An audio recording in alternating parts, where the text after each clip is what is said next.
Hello there, and welcome to Decorating Pages. I am your host, Kim Wanup. How you doing? How are you? How you been? How's it going? It's like mid-November, people. Like, the year is just blowing by us. It's unbelievable. I got a good one for you today. Again, are there nothing but good ones on this podcast? That's all I'm going to say. I bring you nothing but good stuff.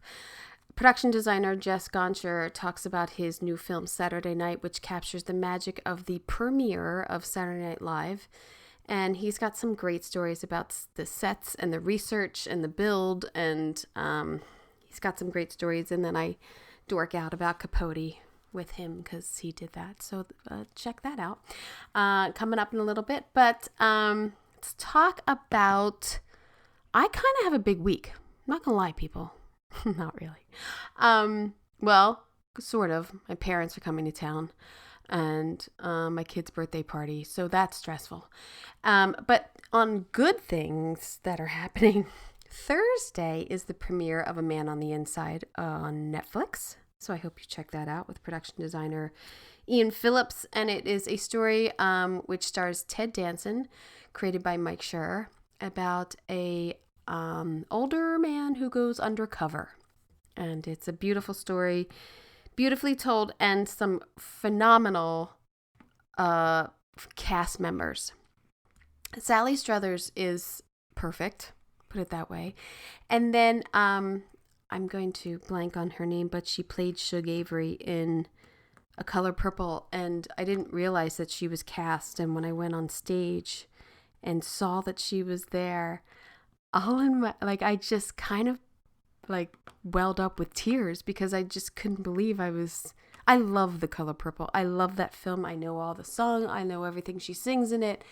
So that song, Sister, just roared in my head. And it was just so cool to see her and her to be sitting in a chair I picked out. So there are really those moments where you just get seriously what am I doing with my life? This is crazy. This is awesome. And that was one of them. It caught me by surprise too. So yes, so I hope you check out A Man on the Inside, premiering on Netflix on Thursday. Also on Thursday is the fall finale of Dr. Odyssey. And it's quacking.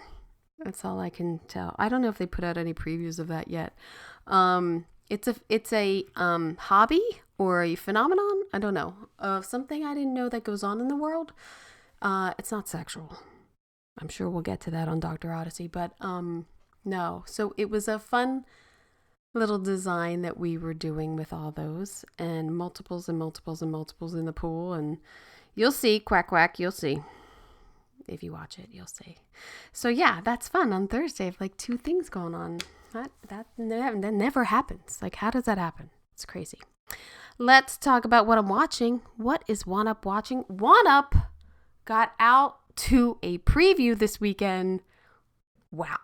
I saw the film Maria, starring Angelina Jolie, about Maria Callas, the opera singer. And the film takes place in the 70s and then has flashbacks all the way to the 40s, I believe. Production designed by Guy Hendricks Diaz and set decorated by Sandro Pirocazzi. Man, is that a stunning film. The costumes, the sets, the hair and makeup, everything about it is so cohesive, and it just makes me want to become obsessed with Maria Callas. And that I just love the fashion of then and how women dressed, and yeah, and it's shot in Paris. I don't know if it was shot in Paris, but it takes place in Paris. She lived in Paris. I mean, they definitely did some exteriors in Paris. I believe that, but yeah, what a great film. I definitely recommend it. She is phenomenal. The singing, the Q&A with the director and Angelina Jolie and Guy Hendricks, and the wardrobe Massimo guy, who was great, and the hair woman was great. But to see Angelina Jolie also in person was pretty stunning. She's so thin in the movie, but she's still pretty thin in person. But gorgeous, gorgeous. So yeah, that was great. I got out to see that. Then, I get some screeners coming in. I watched The Substance with Demi Moore. And I thought to myself, wow, this Angelina Jolie's probably got this Best Actress nom wrapped up. Demi is going to fight for it. I think it's serious. Now, if you haven't seen The Substance, I'm not giving anything away. I'm just going to tell you, I think it's a must-see. I think Demi was a shoo-in till about 20 minutes left in the movie. And then, I don't know. That's all I'm going to say. But the design of that movie I love too. It's very stylized. And that was shot in Paris, which is supposed to be LA, I believe. So that was interesting. And that, I am going to butcher this name. The production designer is Stanislas Redelet. And set decorators, Cecilia Blum and Marianne de Villechabrol. I don't know. I'm sorry. I believe they're French. So I butchered that. But The Substance is really good. It is something kind of out there and like out of the box. But Demi, I don't know who had more close-ups. Angelina and Maria or Demi and The Substance. And the close-ups on these women's faces, and they're so pretty. And the bodies in The Substance that they show. There's a lot of nudity in there. If you're in for that, it definitely, I'm sure men will love it and women will be like, what does my ass look like? Because that's what I did. So yes, I definitely recommend Maria. I believe it comes out in December. The Substance is already out. Then I didn't discuss last week the Penguin finale. What happened? It's the best show. It's the absolute hands down best show, best written, best developed characters. I got nothing. It's great. I'm so bummed it's over.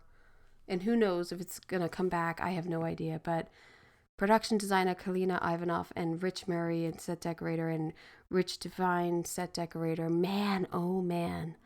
What a phenomenal project to be a part of. I would be so proud to be a part of that because that is some good storytelling in every department.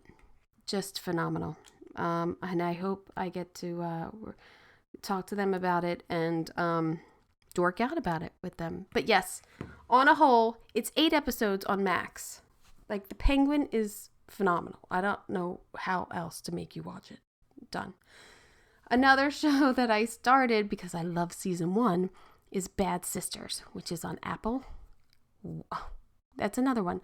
Like, I don't really know any of those actors, and it's Irish, and it's just a good show, and I do really like the relationship with the sisters and the story that it comes from it, and but I really like seeing Ireland like vernacular, like their houses and their smalls and the color of their towels and things like that. Like, I'm not being weird. Like, I think you try to absorb like what's going on in their kitchen. Like, why? Oh, they put their dishes away over there. Yeah, that's cool. All right.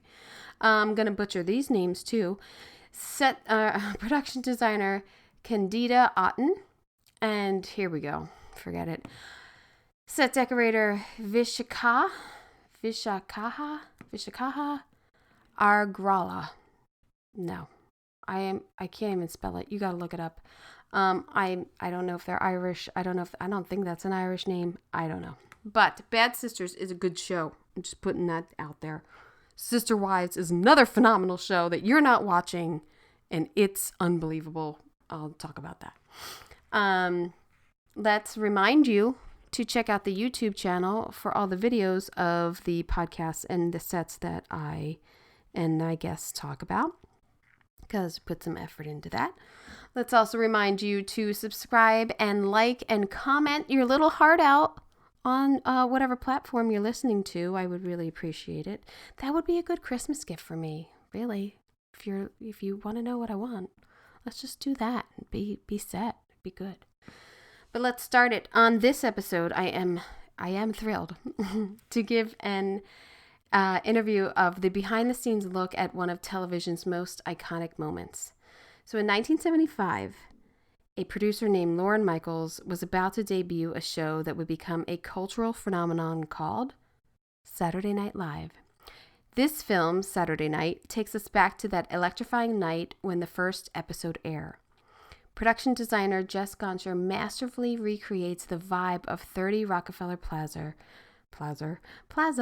in the 1970s with impeccable attention to detail. Jess designed a full immersive 360 set, replicating the original stage layout and showing every element of the show, from makeup, wardrobe, to control room and writer's office.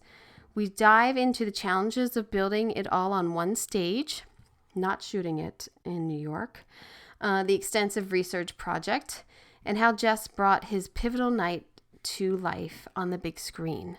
So I start off this interview, I'm talking to him, and I talk about how I loved the movie Capote and how it was an influence to me. Let me just give you a little something else of what Jess has done. So Capote, The Devil Wears Prada, No Country for Old Men, I Love Baby Mama, Burn After Reading, Away We Go, which is a sweet little movie, A Serious Man, Moneyball, True Grit, that was The Lone Ranger, Foxcatcher, Hail Caesar, Live by Night, The Ballad of Buster Scruggs, Little Women, Quiet Place 2, White Noise, and just recently the movie If, Imaginary Friends. I wish I had another 2 hours with him, because I could come up with a million questions about the designs of these films. Like, I'm in awe. Just a really great career. And so I hope you enjoy. But I've also enjoyed your work for so long. Like, I actually had your name on a list of like wish list guests because I love Capote. I love that movie.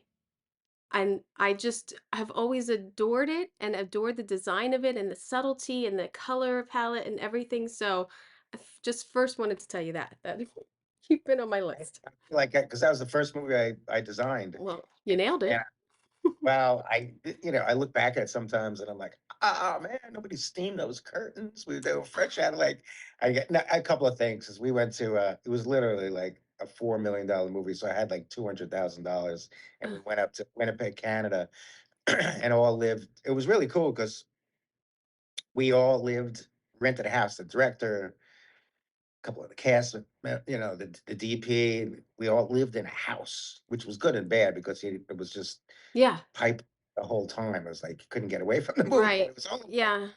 like 6 weeks of shooting, and I had a great time. But anyway, okay, Well, thank you.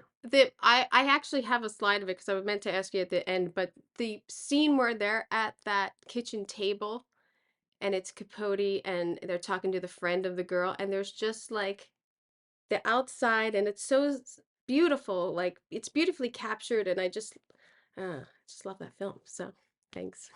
Awesome. Thanks for Yeah, that. thank you. Yeah. Can I ask, how did you get into production design? Through theater, I was like, a theater kid in high school, and backstage stuff, and I was and early on, my friends and I, still my good friends today, we all joined the lighting crew at Mamaroneck High School in Mamaroneck, New Oh, York, nice. which is a little bit north of Manhattan, about, I don't know, 15 minutes or so. Um, it's a little above the Bronx. And we just, we liked it because we all worked on something together, and we all sort of saw that we were like good at this, and really loved the theater and loved helping tell a visual story, and we got to hang out Yeah. together, and we had the keys to the theater, and we go even went in there on weekends, and just it was our place. It was Yeah. our our happy, safe place. And I was like, I fucking love this, man. Yeah. This is just like I don't know why. I don't know how I could do this for the rest of my life, but I know I want to do it for the rest of my life. And then I was turns out that, you can actually make a living at doing it. So I was like, I'm doing the thing that I love to do with the people that I love, and I haven't really lost that um Yeah. in yet anyway. Yeah. Well, I think I don't know with me. I mean, as you describe that, I feel like that too. Like there's such a like camaraderie with the art department, and we're all in this together, and we have to get this now, and let's see if we can make it a little bit better. And there's just such that excitement when you're on a project. So, I feel Yeah, yeah, yeah, there really is, and yeah, especially when you're not like, when everybody's a team, and yeah, nobody's knows more than the other person. No, but like like with me, like I've never had like my own office on a job. It's usually like me, myself, and the art director mm, in the room, or I'm out in the bullpen, because I want, if anybody comes and tells me something, a director, I want everybody oh wow, to hear, because maybe somebody may have something better to some input, or something to say, and I don't want to, it's not that I can't handle having all the information, because I can, and yeah, sometimes you have to go on a closed door with well, yeah, somebody about something. But I really, I just think that everybody um, should know what's going on, because not only does it help you out, but like, it helps everybody understand yeah, what's going on. It's like some people that dress a set or build a set. I often, I know this is crazy, but I often wish that everybody on a movie, if they want, could read the script. You know what I mean? So they yeah, know what they're doing. In fact, one guy a long time ago, a carpenter, came into the arts department. He's like, "Hey, Jess," and he wasn't a foreman. He was just like a carpenter. He came in with his tool bags, and he said, "Do you mind if I?" And he was building like a bar, like a big a long bar, and it had a lot of detail to it. It was like, an old bar from the 1800s. And he said, I said, "Billy, what are you doing here?" And he goes, "Do you mind if I read the script?" And I was like, "What for?" He goes, "I just want to know what this bar is going to be used for." And I was like, yeah, "Yes, here you yeah. go." And he flagged, and I thought that was really, really cool. And anyway, Well, yeah. You want that though. Like you want everyone to have the passion that you have. Not everybody does. Everybody's, some people are there and they're working and they don't know the script. You're exactly right. Like a lot of the people don't get the scripts or like even if I feed them out to my crew, sometimes there's not enough time to even read. that's it. Especially if you're episodic TV, like forget it. Yeah, There's not enough time. So it's yeah. hard. It's hard for everybody to be on the same page. So I really love that idea of like that communal space where everybody's hearing everything. I think that's fantastic. Like, yeah, It's, you know, yeah, yeah. And then also, it's like a lot of times it's like they'll put the production designer in an office that's, because you're out all the time scouting. And it's like, yeah, this is like giant waste of space. And yeah, like, let's yeah. come on. This is like, I don't need to, but anyway, so yeah. Okay. When you first got a sense of this project, were you like, yes? Were you Well, an SNL fan?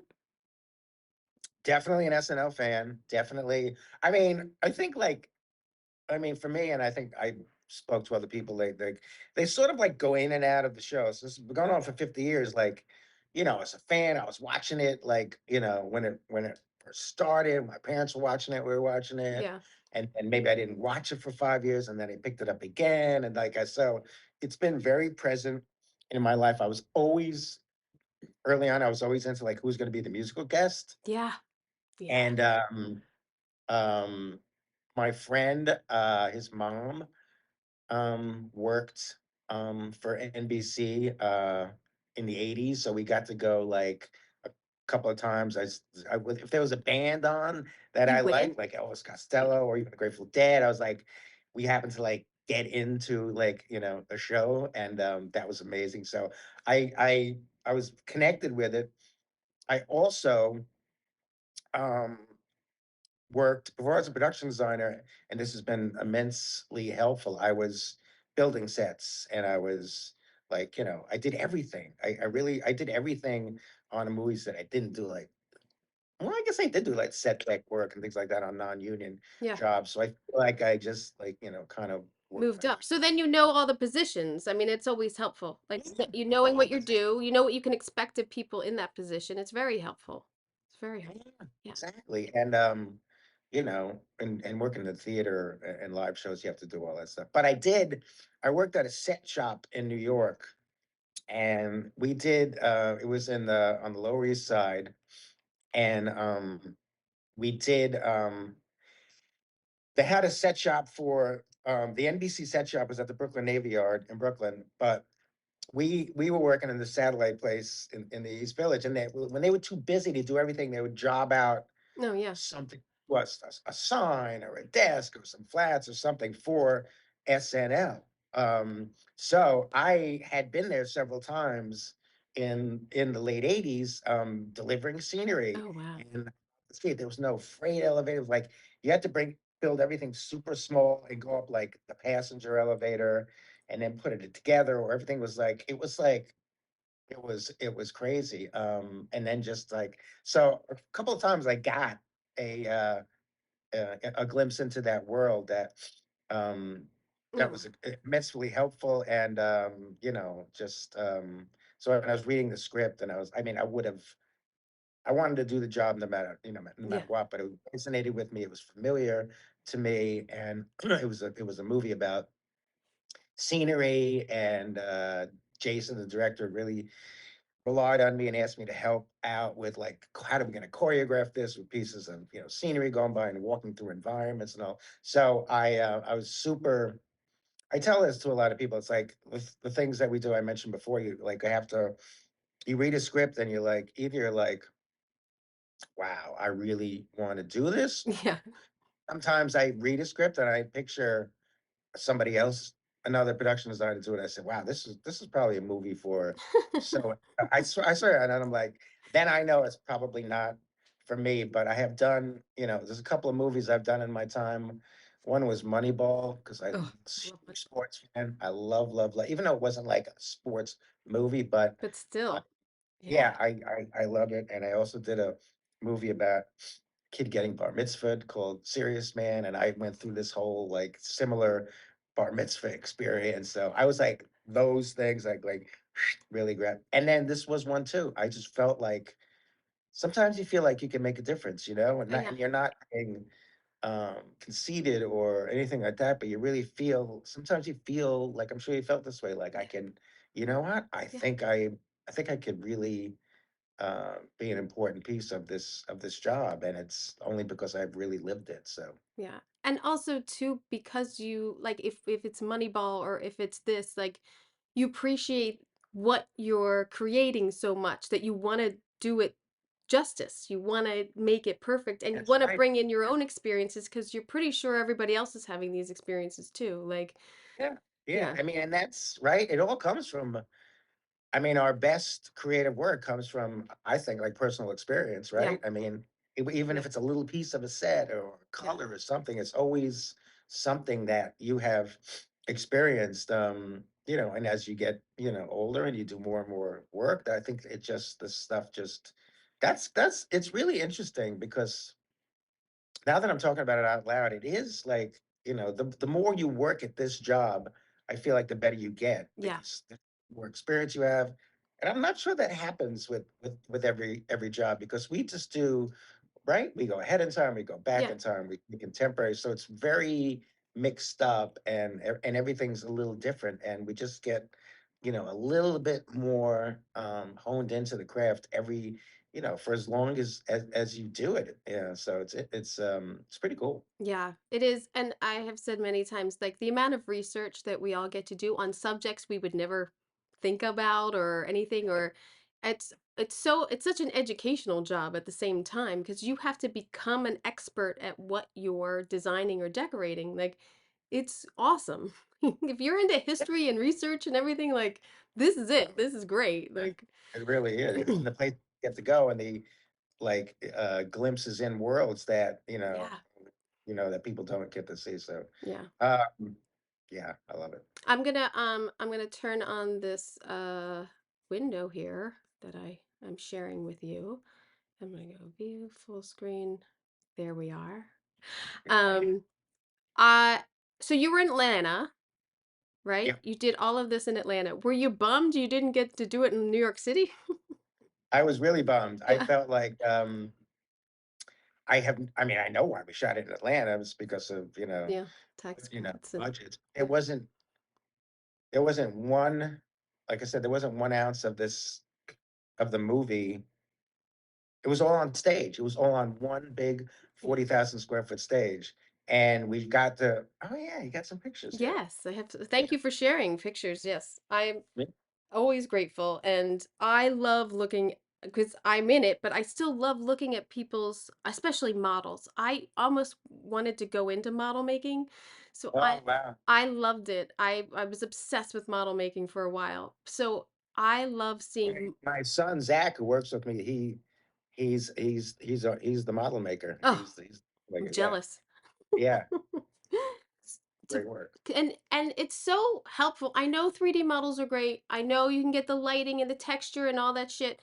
But like when you pick up a model and you can really like look at the Yes. space, it helps so much. I don't know. I I It's a I lost I thing, I think.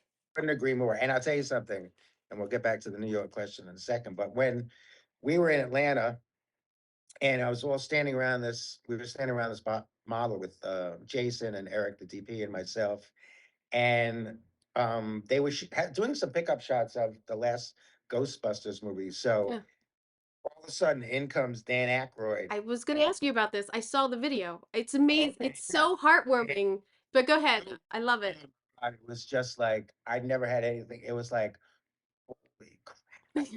And we just got to ask questions, and he was like, he was going down memory lane himself, and it was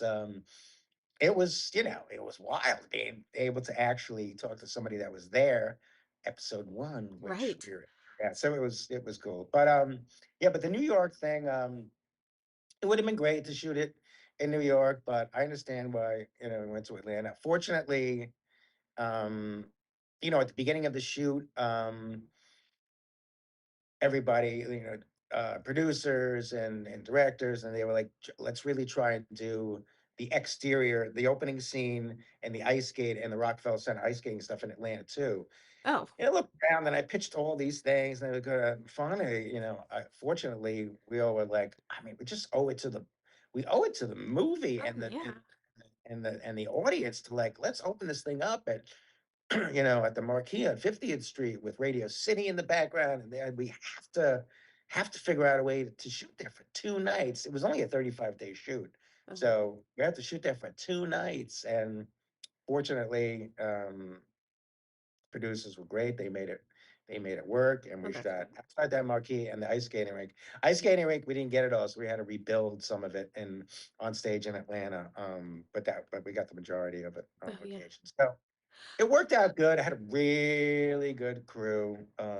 Claudia, the Bonfi, the decorator, was Oh, I love it. amazing.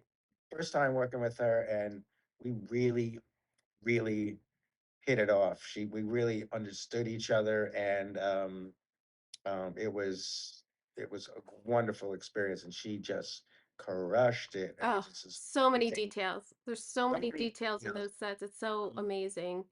Yep. And Um, I wanted to ask, so when you're building something like this and the script is all in this set, and I'm assuming you had a blueprint or you had some sort of layout from the studio or what it was, did you have to make a lot of adjustments to make the film work?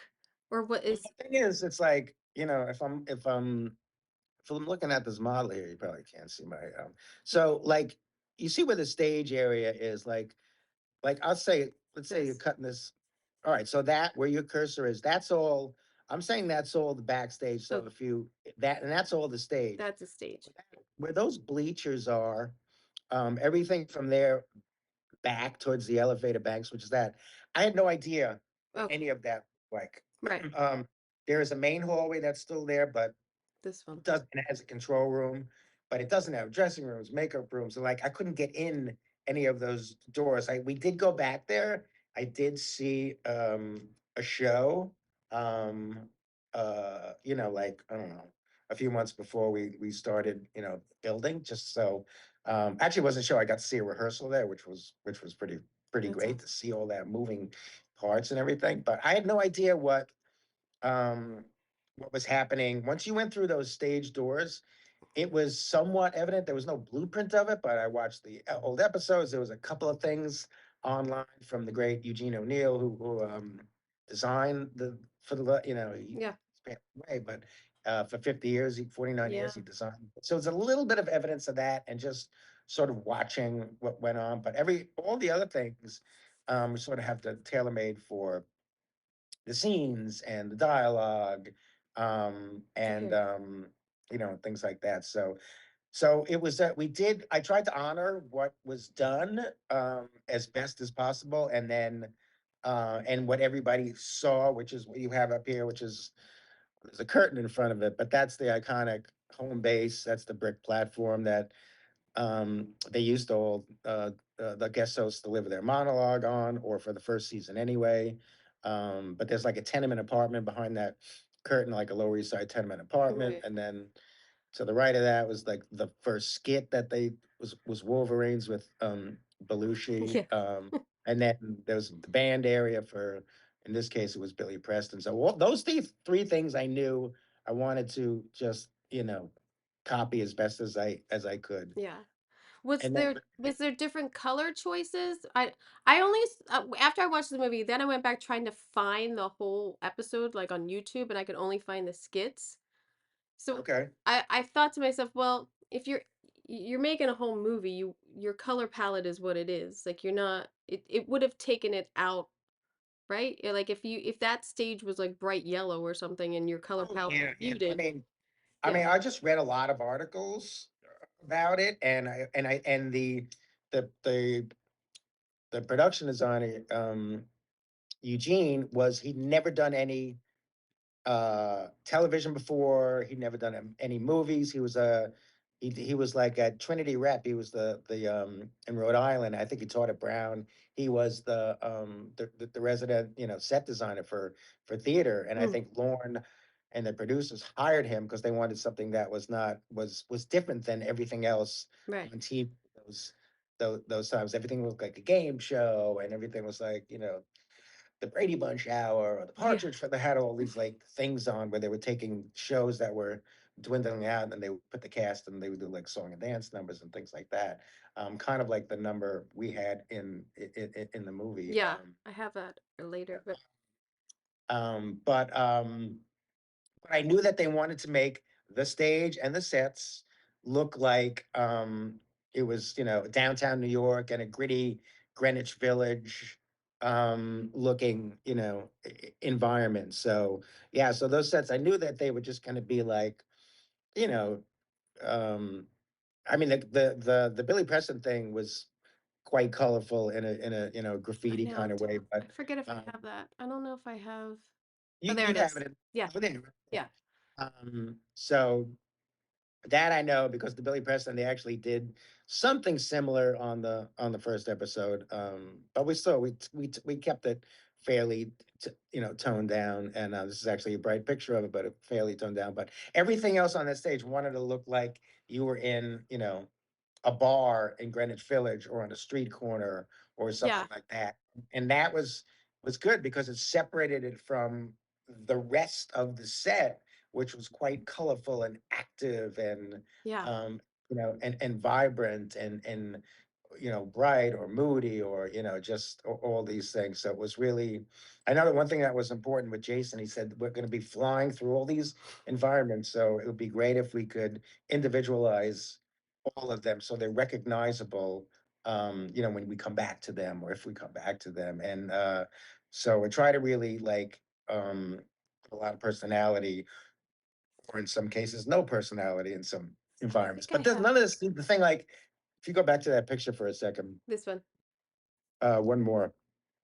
The thing is, we were in a movie studio, but all the all those lights up there, Yeah, which that's are all set dressing. That's all. all you know, man, Yeah. you know, it's No, I all know. set.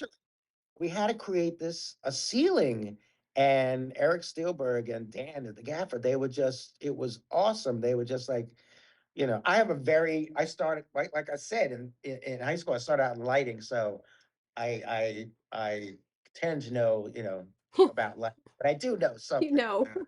And so I loved working together on this all of the lighting with these Yeah. guys. And to be all and a lot of the stuff was from the rental No. house lamp dock in Atlanta. They had it. It doesn't go out anymore because everything's LED now, but they I had I wonder whose budget did that go into? Was that set dressing? Because they really use the lights. It should be lighting. no, I think it was some in Claudia's budget, Yeah. but I also think uh it doesn't happen. I know what you're saying. If you Yeah. see it on camera, but this was I think we shared the expense. Uh, but Yeah. if you see one another thing, another thing I wanted to get in the movies, you see the seats on the bleachers, those Yeah. blue seats. Um, at the time, Yankee Stadium was being renovated in '75, so the art department or set deck, whoever it was, went to Yankee Stadium because they put this No whole thing way. together in like the amount of time we built it was like over, I don't know, maybe 12 weeks from when we snapped out the lines on stage. So they brought the cameras in, and they had like I think less than that to do the original show. So they were like, "Oh my God, Oh we my gotta gosh. yeah, it's like, how are we gonna do this?" They went to Yankee Stadium and said, "Can we?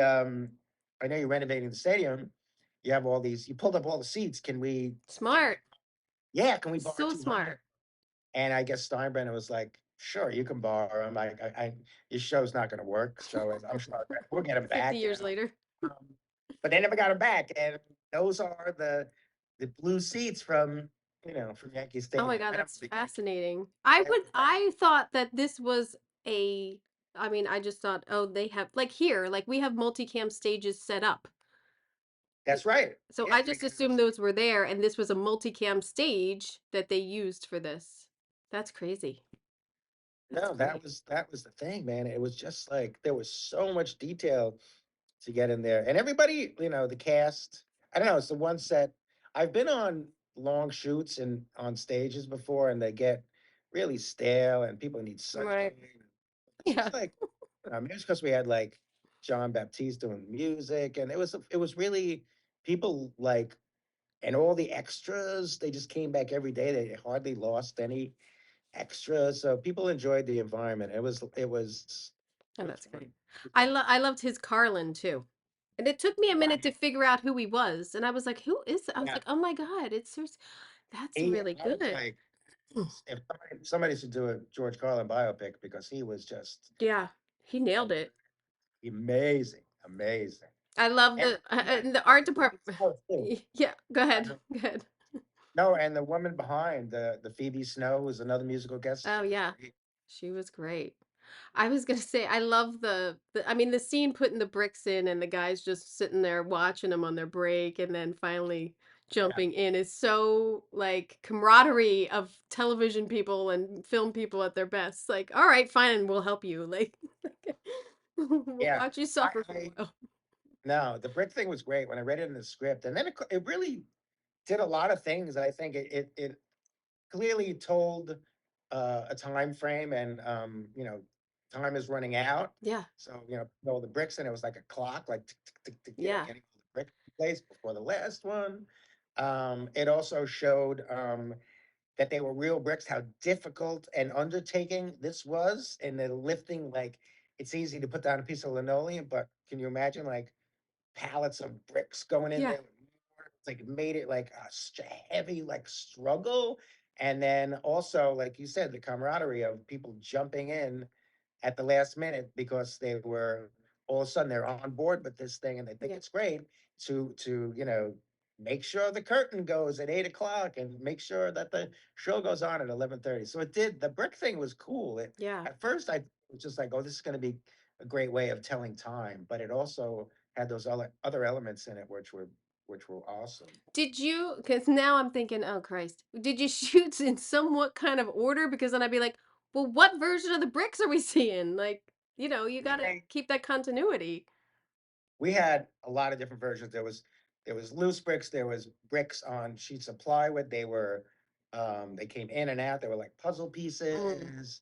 We had several variations of, and also a lot of them we made out of they sculpted out of foam, so so they were lighter, and you know what I mean. yeah, We had to be prepared for, yeah, because they would. It wasn't shot in continuity. I mean, it was, but the brick, actually was kind of shot in continuity, but the bricks we always, in and you know, out. always had to go back to doing something.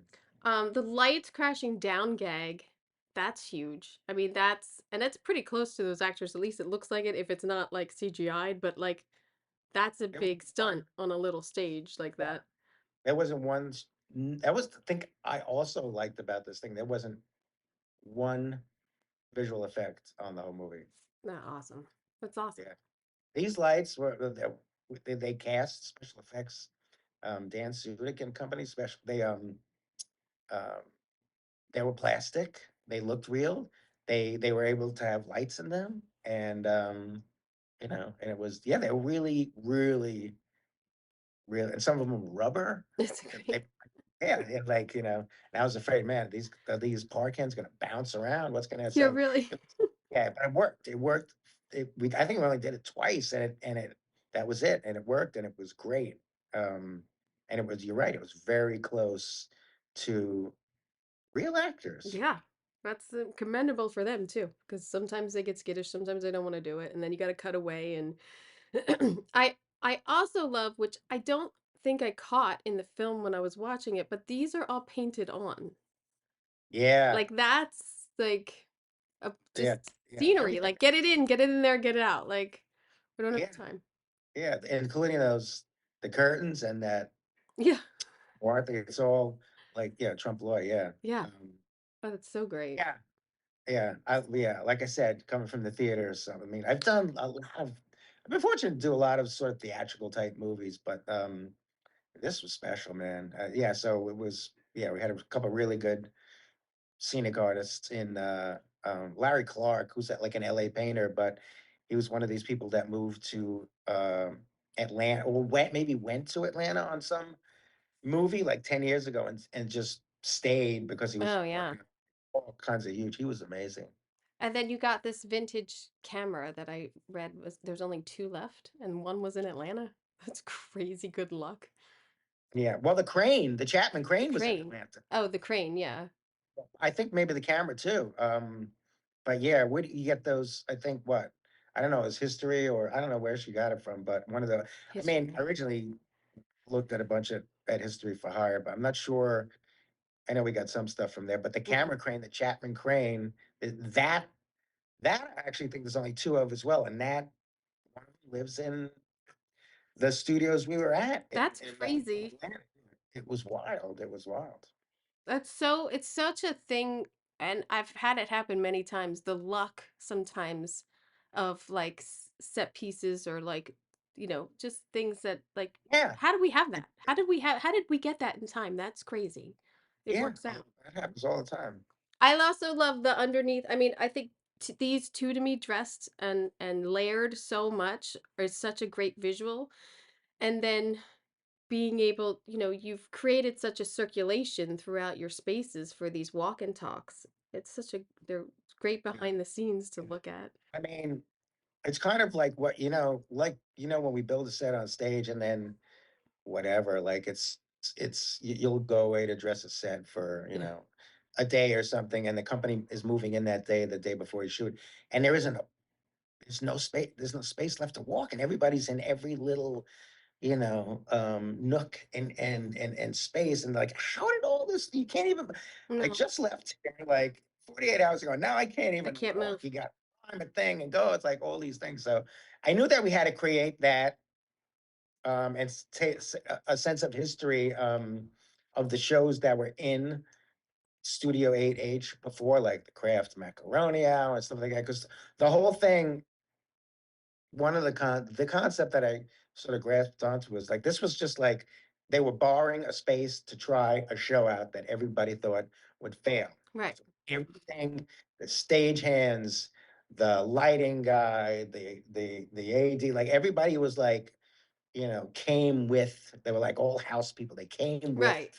other shows and they didn't even want this new type of show. They were fine with, the variety hour and stuff like that.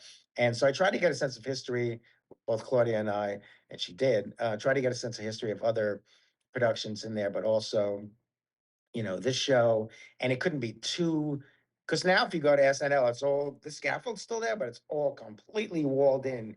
You Oh. can't even see in that area. But this we needed to show Oh that it was yeah. the first year, but also being able to see from underneath the scaffolding the stage and vice versa was important. But the layers, you Yeah. always I mean the wires, the lighting, like just make yeah, and aging it. It's a lot of aging under there too. The yeah, flooring and yeah. And it was great because like, sometimes when like the same set dressers and stuff do um and nothing wrong with this, is great, but like like somebody is out here do this set and they work on it. But like it's great if like somebody works on a set and then somebody else works on it and somebody else yes. see all of Yes. these different like it's Yes. it's not just one note anymore. And it's just really so this was a like a major, collaboration like that. And yeah, I love the way it came out.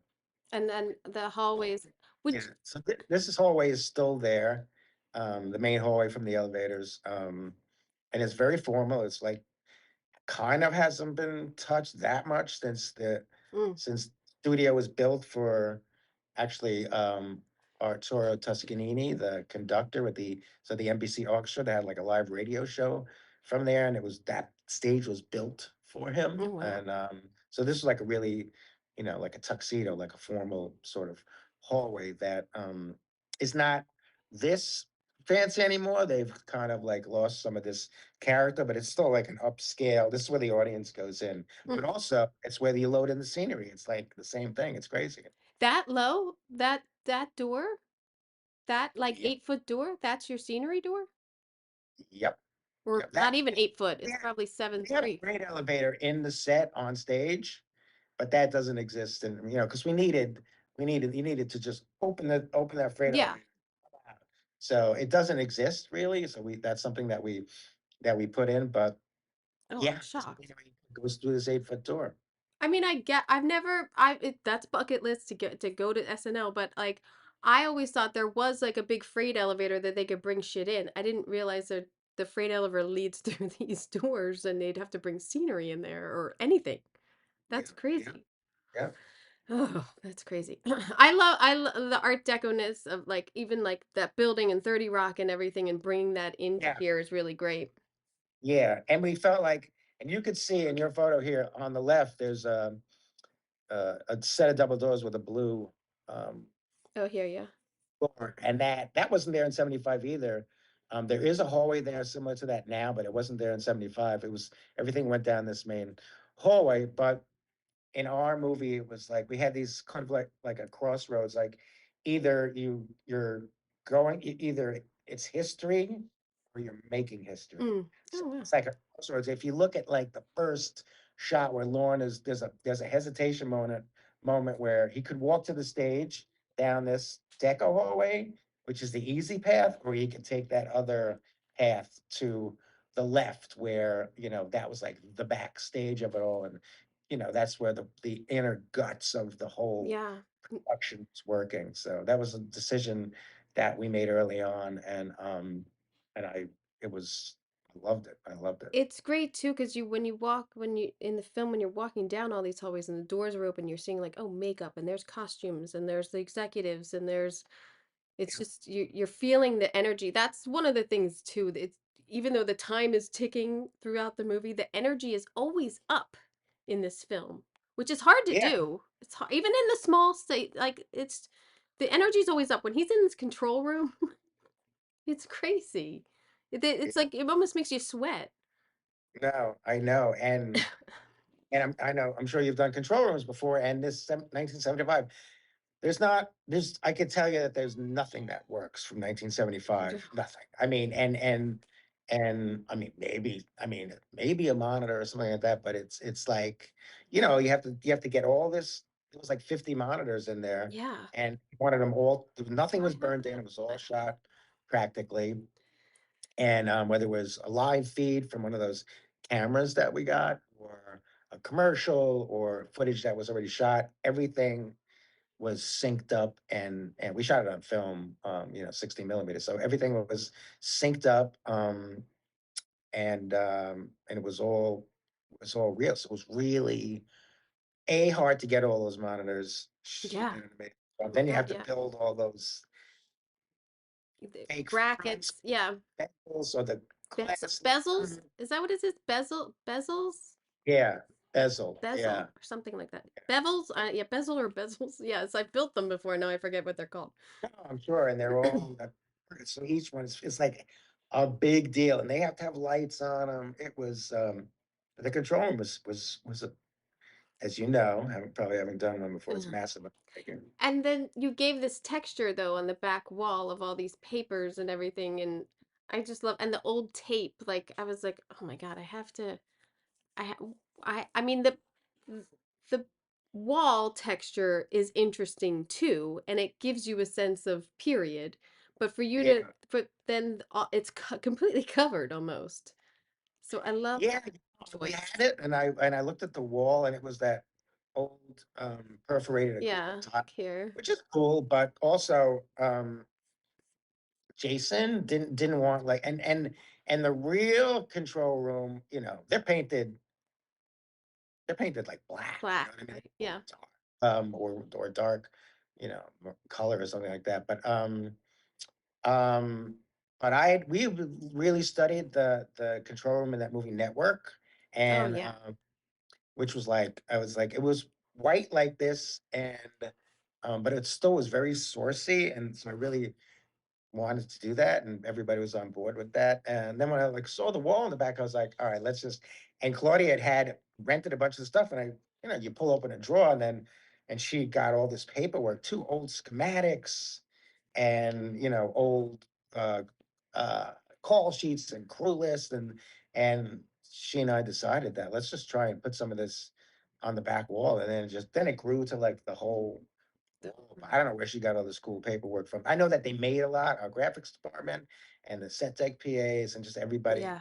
and some of the stuff was original and newspaper things, but that those kind of little things, they add the Yeah. history, right? They And kind of. even I mean I'm not the thumbtacks, the like white flat thumbtacks of like the time. Like Yeah, I'm all yeah, in. I was so happy when I like this particular thing. I was like I have to get a still, and I couldn't take stills of the film. You're like taking it of like my screen. I'm like this isn't working, right, and then I right, had this. I was like oh right. good, I can ask about this. I'm like such a Sure. great decision to give it that texture behind him. I loved it. Your your dressing rooms with all the mirrors and the lights and like them Yeah, getting ready is such a like your heart is just pounding for them getting ready. It's crazy. I love yeah. it. This one was like kind of like in the middle of the set, literally in the middle of the set, and there was three doors. You could get in there from both the hallways and this little side hallway. So and it was just what people tend to hang out there. That's the one thing about this set, is that two things. Um, One is our department, the production offices in our department were, I don't know, like uh, 300 feet away from the stage. So as this thing developed and we were all there, everybody could go over and look at something. And, Mm. we got the script, and we like walk the lengths of the hallways and stuff. Oh, let's make this wider. Let's make it short. So as it evolved, we got to rehearse in it, and he got actually really Jason and Eric, the DP, and they actually, like, as it was going up, and usually, we don't like this. Like, no, it's not Yeah, don't ready come yet. in here. It's not ready. Don't look at it. I don't. I said, just whatever you want, come in, because some ideas are gonna come from it, And it was so cool having that um capability of having the director right there as the thing went up. I was like, oh, we got some more walls up. Come on over and look. Oh yeah, let's do this. So that doesn't happen because we was all in the same environment, and dressing wise, we had a movie crew making a story about a television show. So it just the dressing over the 6, 7 weeks we shot, it just kept getting better and better and better because people would do things that I could never think of. Like they turn over a crate, Yeah. extras and stuff. They get bored. They're smoking, they're Yeah. playing cards on a turned over road box, or they're putting a coffee cup here or hanging something. And like we encourage them to just make it their home. And it just Oh, that's like awesome. because you never get to shoot in one set for a whole movie. And it just No. by the end of it, it was like I Yeah. mean, it was great when it first started, but by the end of it, it was like, yeah, let's run it back again because this thing is cool. I mean, to get that time too to dress, or like, I don't know what your construction versus your dressing time was, but I'm sure a lot of times it's like, all right, what priority set do you want done first? Hopefully, you have someone say that to a decorator. And Yeah. like, which one is the one that you want first? And we'll try to get that done first so you can work the most in there and layer it up and whatever. And so, I mean, it doesn't always go like that, but No, this was like it was a lot of continuous shooting on this and a lot of, single shots and there's a lot of too, like, oh, you're building and dressing in the same space, and then everything gets dusty and everything gets kind of ruined. At least in my, like, I hate that. yeah, I hate that. But the back office of this, of the when they go up and it's the woman, writer's room. the writer's room, and I love like the Yeah, trash can on the wall so they can like make shots at it, and like the layering of this and everybody's individual desk and just the textures of the grate on the ceiling. It's so great. So yeah, awesome. yeah. This So was realistic. I mean, we took an existing office and then completely, redid it. It was just a room at like a school across the street from the studio. So we just, we built yeah, this I love this. The writer's room, I loved it. And I love that woman from Standards and Yeah. Practices. She was awesome. Um, Um, it's and here again, I believe is the writer's room. I'm running out of time with you, so I'm going to go quickly. okay. But the writer's room again, and then here's your exterior shot that you got. I agree with you. I don't know how you would have done this in Atlanta, and like, I don't know, like that seems No, pretty I mean important. we could have done it, but it would have been a bad version of it. Mm, well, and then the Rumpus Hour set that you got to do was also so much fun. The It was complete great. opposite, basically, of what you were doing over there. That was the thing. They like we're gonna make something completely different from, an older sort of established show. We're gonna call it, I wanted to call it the what do I want to call it? The Rumpus Hour is the only thing that cleared. Clearances was a nightmare on this. They just There it always was are. They always yeah. are. This particular thing was rough for everybody. I mean, especially props and Claudia. But it was oh, And here there I you am. are. There you are in your set. Yeah. Uh, Cool. I loved it. I could probably talk to you for another 3 hours, but you gotta go. And it's Sunday, so let's get out of here. But thank you. I appreciate the time. Thank you so much. Thank you so much. And yeah, I hope to meet you one day. Maybe. I am so bummed, to be honest, that we ran out of time. Because I had to rush the end of that Saturday Night Live, and he had done this great, like variety show set, and I kind of rushed through it. But I hope you got an earful of that. But if you check out the YouTube page, and I have all of the sets that we talk about on the video, it's kind of amazing to me that he showed the work of the model, and there was a lot of pictures that they sent about the model, and I appreciate every one of them, and I have, I think, 2 in there. But model making is so important. That's my own opinion. I know we all do it, even if you do it visually, I don't care. It's very important to get everyone on the same page, because I'm going to be honest with you, nobody's looking at your director's scout packet floor plans. No one. I can't even count how many scouts I've been on where even the director has been like, oh, what is going to happen here? And then the designer or the art director says, oh, we gave you a packet. And then they look at it like it's like, foreign language news. So I think too, I don't know if this goes on, but I think like in a director's class somewhere along the line should be how to read a floor plan. Or, that's why I think models are so great, because it's 3D and here's the space, especially when you're building from scratch and people have no idea what you're doing. Like you can envision it and especially when they put lines on the ground and like, oh, this is the space we're going to have for the makeup room and this is going to be the back office. People look at those lines on the floor and they're like, what are you talking about? Okay, cool. Yeah, maybe that's enough. I don't know. Maybe this should be bigger. No, it shouldn't. Okay. So, I love seeing the photos of the models that they made for Saturday night. So check that out if you want to see some visuals. So thank you so much. I hope I didn't dork out too much with Jess. So yeah. Coming up next week, I have production designer Michael Fitzgerald for the Disney film Out of My Mind, which is so heartwarming and such a sweet film that I can't wait to show my kids it. I think when they get a little older, they will understand it. And it deals with disabilities and people with disabilities and their abilities and their culture and their environment. So design had a lot to do with it. So I had a great conversation with Michael, and I hope you check that out next week. All right, people. You got Man on the Inside on Thursday. You got Dr. Odyssey on Thursday. You have a busy weekend ahead of you. You can binge. You could go back and even binge Dr. Odyssey if you wanted. I don't know. If you could take that much good sets, I don't know. It's up to you. All right, people. I hope you got an earful. I'm Kim Wanup for Decorating Pages.